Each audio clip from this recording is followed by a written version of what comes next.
Madalas, kapag nagsama-sama ang barkada, lalo kung nasa bahay lang, pihadong movie marathon na yan.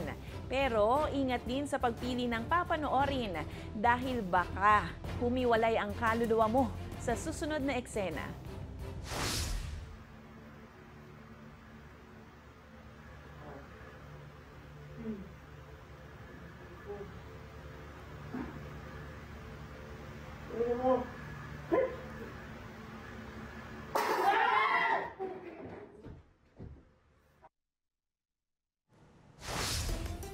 Kung kayo po ay may kwentong kakaiba, mga kwento ng pag-ibig o storya na inspirasyon at pag-asa, maaari itong ibahagi. Sumali sa ating Facebook group na Balitang A to Z.